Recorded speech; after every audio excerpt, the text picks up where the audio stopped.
That's why Satan comes to attack us with fear, with negative pictures. You won't amount to anything, because he knows that whatever you are pregnant with is what you deliver. If you let Satan impregnate your mind with all kinds of distorted idea of your future, that's what the future holds. So when it happens, don't blame God. You got pregnant for the wrong guy. Whenever you carry those negative pictures, nothing good ever happens to me. I know nothing. You are carrying a bastard. If you don't abort that now, you will deliver it. Change that thing and get a picture of a preferred future. That future that you want. He said, I know the thoughts that I think towards you. Thoughts of good, not of evil, to give you a future, a hope and a future. Now, let me tell you how God did it for Abraham. He brought him out in the middle of the night. Because dreams are put in you with words, with ideas. But Abraham was aborting, because the impossible, the circumstances around him was not allowing him. So God brought him out in the night and said, look at the stars. He said, count them. He was going around counting. He said, Lord, what am I counting the stars? What is all this for? He said, see, that's so shall your seed be. They will be as numerous as the stars. Wow. He said, go to the seashore, walk and start counting the sand. Abraham said, I can't count it. That's not possible. He said, try. He tried to count. He said, so shall your seed be. Two big pictures now. I can always see. When my faith wants to shake, I look back at the picture. The picture of today becomes the future of tomorrow. The dreams of today becomes the realities of tomorrow.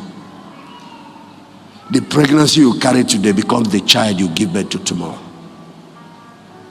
Everybody lift up your hands. Say, Father, impregnate me with your faith, with a vision, with a new dream today. Change all the negative things the enemy has put in my mind. I know that you love me. I know that you have a good plan for me. This is not how I'm going to end. I might not be there yet, but I'm going to reach that place. You brought me out so you can take me to the promised land. It's a land flowing with milk and honey. Reverend, do you know the only reason they died in the wilderness? They lost, every now and then they lose that picture. The picture God painted before them that started the journey is, I'm taking you to a land flowing with milk and honey. God does not tell you the pain of pregnancy. He just tells you about the baby. You're going to conceive. You will have this baby. His name will be what? Isaac. Everyone touch your tummy. Say, I have a baby inside me. Is my future. Is my dream. Ladies, you know, even the single ones among you that have been pregnant before, you know, when you get pregnant, there are some signs inside that follow. After a few days, some signs, some changes. There might be temperature changes in the morning. There might be cessation of menstruation and a couple of other things. And the outside man looks at your tummy. They stay flat. The young girl knows she's pregnant. She goes to the doctor. They do pregnancy test. No, they can't see a baby, but they know she's pregnant. The other man says, nothing. 3 months, 5 months later. For people who walk by sight, that's when they start saying, yeah, it looks like something is happening. But I have a cousin. You see her today. I remember one time I saw her about 3 weeks after. I heard that she had a baby. I said, what kind of nonsense is that? She was never pregnant, so how can she have a baby? She came and I gave her some money for something else to support her business. She was never pregnant. She gets pregnant, goes to 9 months, and there's no sign. Physically, she doesn't have all this swollen tummy. I don't understand that one. You know, if I didn't know her, I would say she has stolen a baby somewhere. But she's not a person having childbirth problem. She had kids. And all of them happened like this.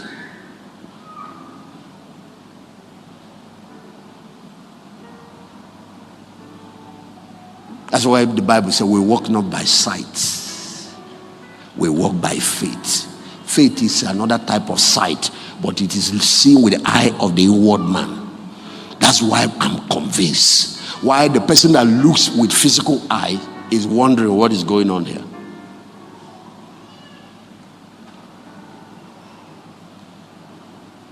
Faith understands the reality of the other dimension. And so when the doctors give you that injection, they say 3 days after you'll be fine. The malaria will go. I don't see anything, but I believe in that. 3 days after you're fine.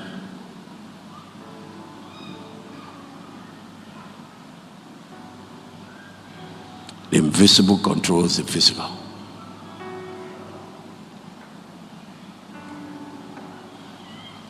What's the second raw material for creating anything? The Spirit. This thing you call anointing. Genesis chapter 1. In the beginning, God created the heavens and the earth, verse 2. And the earth was without form and void, and darkness was upon the face of the deep, and the Spirit of... Now, watch.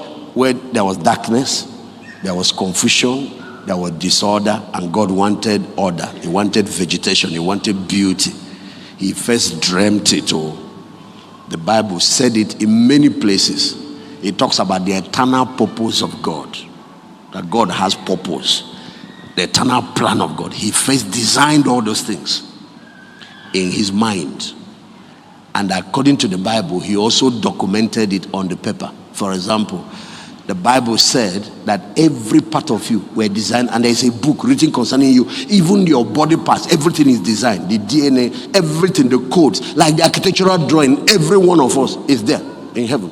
Of course, they've shown me my own, and I shared with you guys. Everybody is finished before you are born. Come, sir. God is the one that writes the movie script.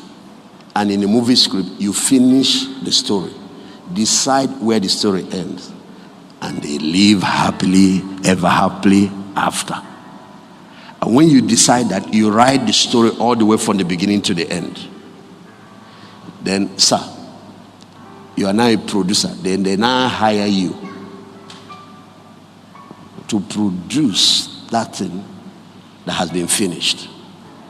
An architect finishes the building, and I hire a contractor to produce now in the physical what has been finished. You know what you are here to do? You are the one that is the main actor in your script that God wrote. I have a role in the script. That's why I'm here. That's why you are in my world now. And my role is to be the one that will be your Elizabeth, that will challenge you to get to the end. Is somebody hearing what I'm saying? My job is to be the midwife that will help you deliver that baby successfully. PCJ has a role. There are other people. Your parents have a role. You have some friends that have a role. And other actors are brought in, but you are the key player. Other people are brought in to play some roles. Somebody, for example, is brought in to be a wife. Somebody is brought in to be a husband. Somebody is brought in to be a customer. Somebody is brought in to give you that contract. Don't be fooled. This thing has been finished. Like Joseph, you're already a prime minister here. But now, in reality, you are just starting the journey. I don't think you heard me. Oh. You see now, so somewhere along the line, come. These are your friends that you thought were your friends. And this one stabs you at the back. The person you thought would have helped you get to where you're going. Don't be discouraged. Because in the script, it was written there.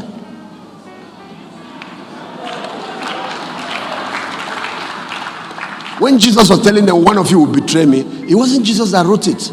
It was written before he was born. If you go to Psalm 109, you see it's recorded 700 years before he was born that Judas was going to do that. And how Judas will be paid. He went in another psalm and recorded it.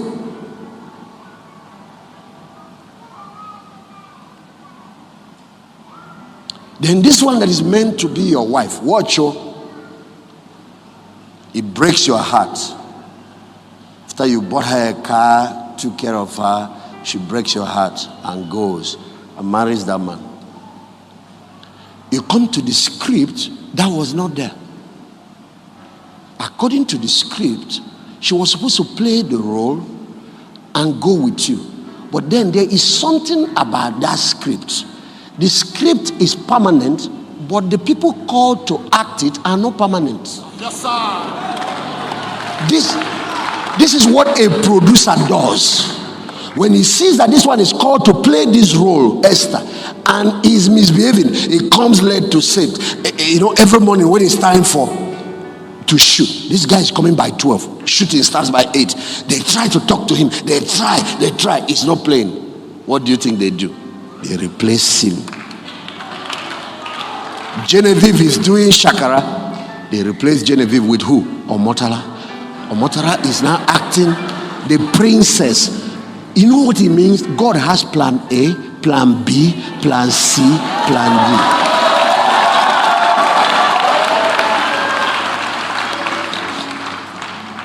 Pastor, you don't understand. It was Amechi's government that was supposed to give me that contract. And before you could sign it, they have left office. Pastor, I'm finished. Finished? No, you're not finished. They come and go. The plan of God for you is irrevocable. Governors come and go. It's either Amechi signs it, or the new governor signs it, or federal government will sign it, or Shell will even sign it, or one man will just come and sign it. So, my faith is not on people. My faith is in God who wrote the scripts. He said, I know the thoughts I think towards you. Thoughts of good, not of evil. I have finished this story and you ended well. The only person that can mess up this thing is this man that is the lead. Because the story is about him and he ended well. You know, James Bond, when you see that place where he looks like he's hanging on a helicopter, you say, oh, James Bond has died. And you see somebody shooting at him. No, those are the twists in a movie now. How will the story be fine if you don't have those twists? How can you start a movie, you already know where it's ending? If it's like that, then it's not interesting. That's what makes your heart beat when you're watching a movie. You understand what I'm talking about? Pastor Sarah took me to go and watch Fast and Furious. I took all the senior pastors. You remember? We went to watch that. The day, that was the day it came out. Fast and Furious 8. The one that came out this year. That day we were in the theater. That night, I had all our senior pastors with me. There is something about that movie and the way it ended about family. So, but I will tell you something. When the movie started, somewhere along the line, this key guy was seduced by one lady, and then he started working against his team.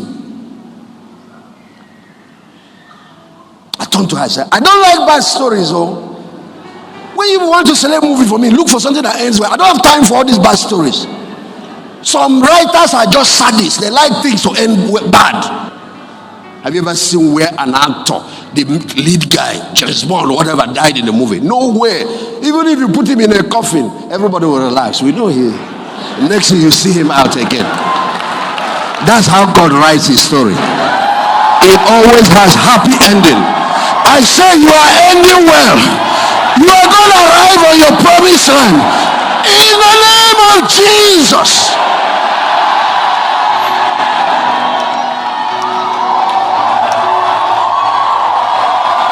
My friends, come. Oh, ooh. Lift up your hands. That glory just fell here like thunder. That future God has been showing you, you are going to arrive there. Let me tell you, sir. This is Joseph. This is the main guy. God's story said he ended up a prime minister. And that's what he showed him. That your brothers came and bowed to you. But now look at one of the brothers that should help him. If you're going to be a prime minister, I'm happy for you. Because me too, I also have a destiny. I'm not envious of you because you're all this prime minister. Me, my name is Levi. I'm going to be the high priest. Prime minister, you'll be bringing me tithe. Judah is going to be the king ruling over Israel, while Joseph is ruling Egypt. So I'm happy for you. Rule Egypt. Me, I rule Israel. But because they lost sight of their own vision, their own destiny, they started being jealous of him. And in the script, they conspired and sold him. What you don't know is that the man that wrote the movie, that is sponsoring the movie, and the producer are in agreement to get this story to end where we want it. You are my big guy, the producer. You are the writer. Two of you.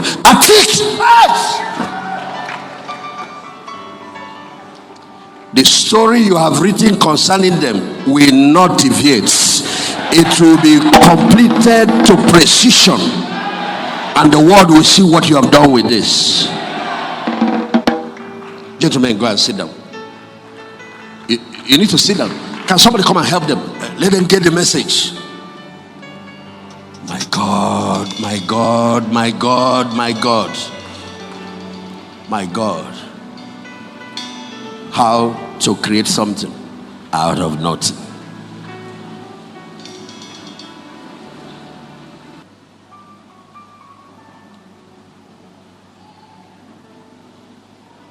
Once the script is complete, the movie exists. Some of those movies, you are buying them and reading them as novels now. But they are movies. Some of them are selling in the market already. Some have not yet been produced. Write the vision. That's what Habakkuk said. Make it plain upon the tables, that he may run that readeth it. Put that script down. Even if you don't produce it, somebody else will. Write that vision. Design that architectural building. You ask this governor, this is what we want to build for. He doesn't take it. Abia State will do it. Abia doesn't take it. Don't worry, somebody else will do it. The men are changeable, but the script is constant. I don't think you are hearing me. What we only do to the script is to improve it.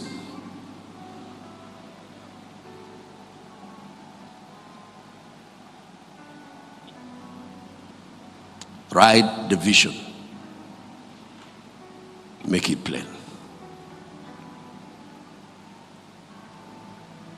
You've completed level 1. Level 2 is the spirit. The spirit. That's another invisible raw material, but it creates everything that is visible.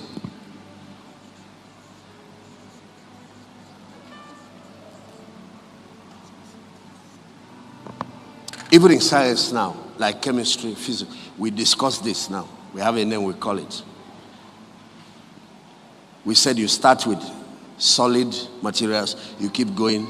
After you get to liquid gas, then you move into, and you get to gamma rays, you get to X-ray. These are dimensions in which things exist. You finally get to where you are dealing with electromagnetic waves. And finally, you get to plasma. And after that, every other thing is spirit. Everything goes back to where it started. It is spirit that created plasma, that finally gave us atoms and all the things that constituted finally what we call matter.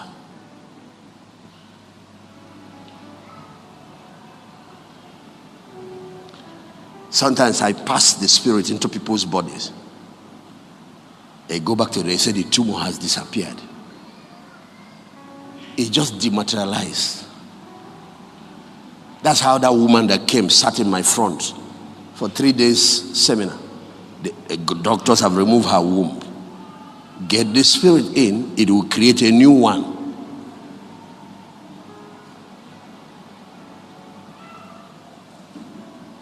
And the Spirit of God moved. Genesis chapter 1, upon the face of the waters. So this is what every church, every believer must learn to do. To get this particular raw material, you learn to worship. To get it, you learn to pray. To get it, you learn to spend time with God. The way you put up solar panel up there, and it stays there for hours while the sun is shining. It absorbs so much solar energy. So when the sun goes down, it starts powering your house, your appliances. That's how when you spend time in the presence of God, your human spirit absorbs so much of divine energy. That is the Spirit of God. That's what you come out with. The sick get healed, the blind hears. But that is not the only thing it can do.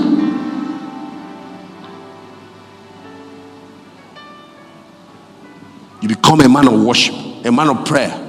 Sometimes you get in the presence of God, you're not even saying much, but you just spend time with him. Just appreciate, just adore him. And your spirit will be absorbing his presence like solar panel absorbs sunlight. That's what the leaves do for us in the forest. Any leaf you see is a solar panel. It's from leaves that we learn how to make solar panel. They absorb solar energy and convert it to apple, convert it to yam, convert it to tubers. That's storage. Because solar panel absorb, the batteries store the energy they absorb. That's how your house is powered.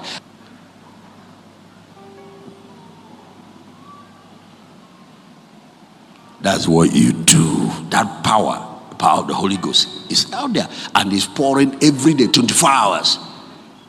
If you want prayer, you start converting, you start absorbing, worship, you start absorbing. As you are hearing the word, you are absorbing that energy. The Spirit of God moves.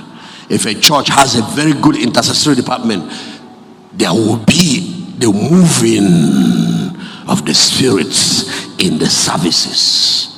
So you have the second element for creating the impossible. For creating money where money does not exist. Babies where babies don't exist. Marriages where marriages don't exist. Opportunities where opportunities don't exist.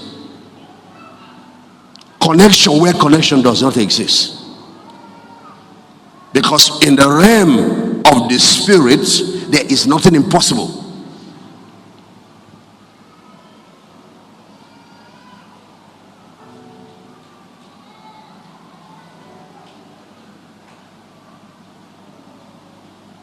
And once the spirit is in place, then the third dimension, the third raw material is deployed.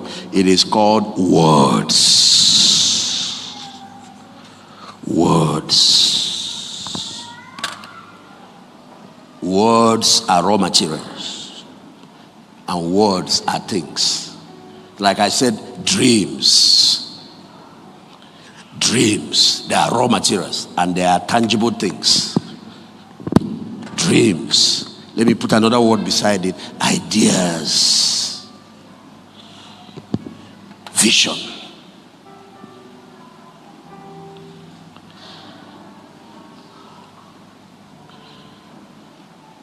A man touches his wife. She's ready. And they do their business. Another man doesn't touch her. He talks to her. She becomes ready and they do the same business.